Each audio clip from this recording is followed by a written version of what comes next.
Hi everyone. Pardon the informal video. I just got out of the shower. Actually, my hair is still wet, but it's very rare for me to get a few moments nowadays. I wanted to thank everyone who's donated, and I also wanted to tell you a little bit about who I am so you know who you're donating to. So first of all, thank you to the following people. Andy, thank you so much for being the first person to donate. I think you're going to have a special place in my heart throughout this entire wild adventure, whether or not we make the full amount or not.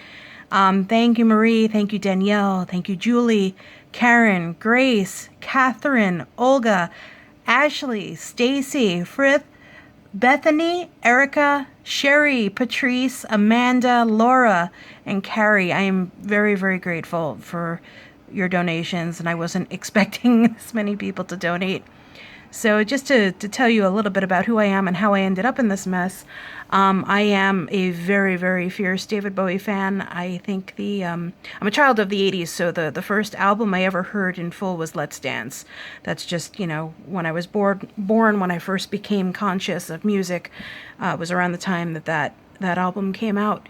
And it was a very optimistic album. I think, it's a very feel-good album, and it was a very feel-good time of my life. I had a very very good childhood, and I'm telling you this for a reason. So the whole idea, I have a really hard time accepting things from others, so this fundraiser has been a bit of a challenge for me because I have this kind of internalized belief that I think a lot of people have, is like, by the time I'm my age, I really should have my shit together. And the fact of the matter is in some ways I really do, and in some ways I really don't. And I just want to explain, I guess, a little bit how I've gotten from point A to point B, and why, in essence, I don't completely have my shit together. So, at least financially. Otherwise, I'm pretty good. So, child of the 80s, my parents were fairly wealthy around that time. My dad was working for his family business and doing very, very well for the business. Long story short, he made a lot of money very quickly. Wasn't used to having money. Both of my parents came from a background of intense emotional pain, and when you pair new money with emotional pain, the usual likely outcome, or the common likely outcome, is drugs. And they discovered drugs. It was the 80s. Cocaine was popular. Long story short, within a few years, we lost everything, and we went from living very, very well to having absolutely nothing. We had a pool in our backyard, heated pool in the backyard. From that, going to living with my mom, my grandmother, and my aunt on about, I don't know, $8,000 a year, for my mom and I. It was a really, really tough time. I know about government cheese. That's going to sound weird if you're not from America, but trust me, government cheese is a thing. So, this time was really turbulent for me. Both my parents were still fairly sick. My dad was dealing with health problems on top of addiction. My mom kicked the drug addiction, but got into alcohol and pills. And by the time I hit my late teens, I had lost both of my parents. Both of them died unexpectedly, but expectedly. I mean, that's, I guess, what drugs does. And, when you have parents, you don't expect it to happen, but it did. So this created kind of like a ripple in my adult life. It got me it made me very introspective, and led me on a path that eventually helped me become a therapist. I actually got licensed as a therapist this past Tuesday. So it's a really big deal. It's the end result of about a decade worth of education and 3,000 supervised hours. So it's a really, really big deal. So, after my parents died, neither of them had anything. My mom had no assets, no savings. I was left with nothing for my mom. My dad did leave me a little bit of money, surprisingly, so I paid for my undergraduate work with that money. However, it's just seemed like, I've been playing the catch-up game as an adult. There's just, I try to make the decisions that I think are in my best interest. I don't have any really expensive hobbies, but, I don't have any assets. I've never owned my own home. And I moved to San Francisco in the early 2000s for education, because I needed to get away from home. I'm sure if you've ever experienced something really emotionally trying, I think one of the common reactions of a young adult is to get far away as possible. So I ended up finishing my schooling in California. And, so I said I paid for my undergraduate education with what my dad left me, but I paid for my master's education with student loans. So I'm in a mountain of student loan debt right now. And I had some health problems recently, which wiped out my savings. And, you know, Bowie plays into the story a lot, I promise, but I'll get to that. And I'm just having a rough time right now. And I won these tickets to go to the David Bowie exhibit in Brooklyn. I wasn't expecting to win, but I won. And I had just started a new job, and I was, expecting to use my paid time off to go. But I'm not allowed to use my paid time off until I've been working for this company for 6 months. So I have to wait. And I can't afford the trip unpaid. I just can't afford to take that much unpaid time off. And even if I did have paid time off, the getting the tickets a little expensive right now too.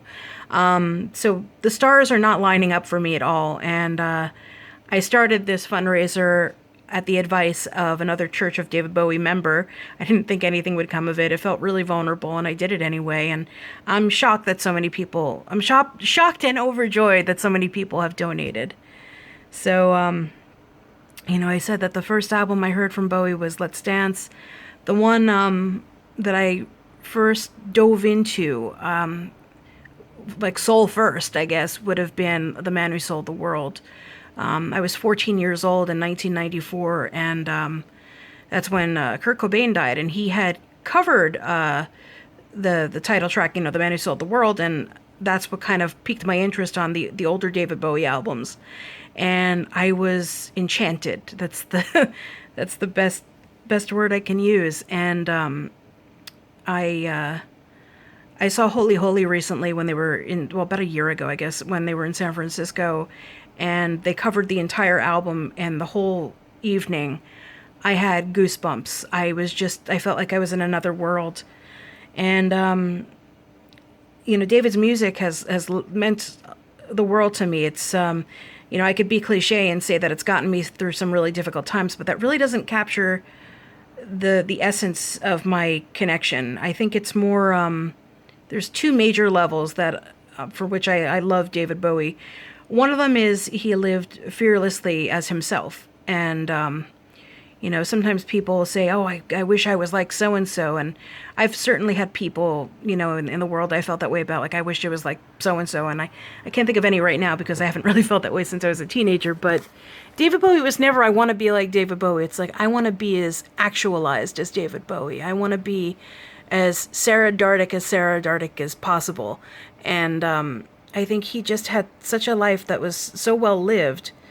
And I've always felt subtly in the back of my mind that that's kind of the way I want to live. I want to live fully as myself, fearlessly, and keep pushing along. And I think it's that example that he's left that has gotten me as far as I am in my career. I mean, it's very rare that the poor kid of two drug addicted parents who's experienced a ton of trauma gets to where I am. I'm the first person in my family with a graduate degree. And I, on some level I know what I'm doing, and on some level I have no idea what I'm doing. So, people, like David Bowie, when those kind of examples in my life have been invaluable. So, paying this pilgrimage to New York right now would be unbelievably meaningful to me. It would be, it's going to be certainly bittersweet. I'm probably going to cry, but it feels like something I really need to do. And I'd be grateful if you random strangers could help me. There is something I'm thinking about doing. If it fully funds, I really want to do a drawing for the book that's associated with the exhibit. It won't be based on how much you've donated, just if you've donated at all. Even if it's $1, I just want to give back in some way or form. If this project doesn't fully fund, I'm going to refund everyone's donation. And I'm not going to go. It's just, and I don't mean that as a threat. I really can't afford to go. The amount of money that I have set for this fundraiser is literally the bare minimum that I need to make this happen.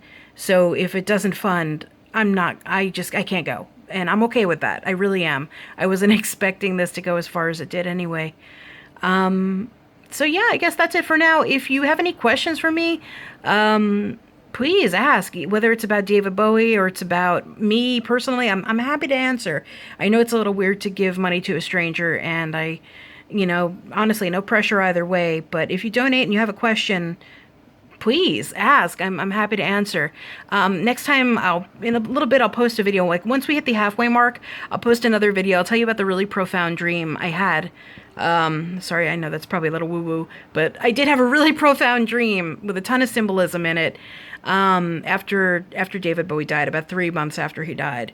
And so, yeah, I said one of the things I loved about David Bowie was the fact that he was so actualized. He was so much himself, and there's no one like him. And the fullness of his life and the richness of his life, and the closeness he kept to his personal truth.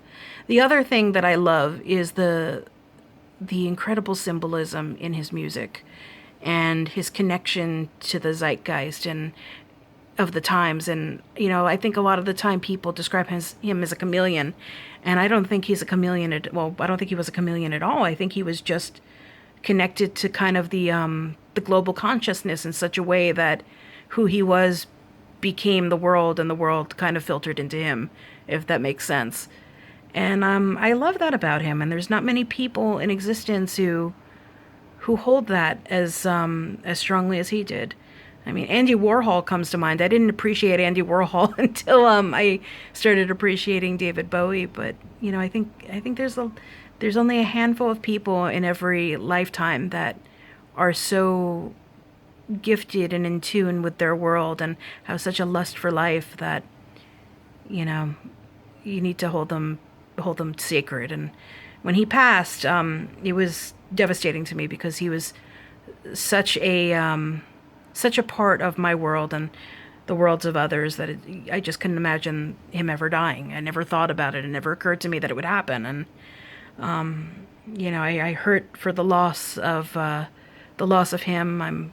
I hurt for the loss that the world's loss, and I think of his family too. And I just kind of, when someone's that great, I guess I kind of want the best for them. And it sucks that he died so young. I wish he could have had more living, So yeah, I don't mean to go off onto a sappy emotional tangent. I'm feeling a little sappy and emotional right now anyway. So yeah, this is really vulnerable. I'm sorry if I've rambled. And as I said, please feel free to ask me anything. And really, really thank you. I'm very grateful for your donations.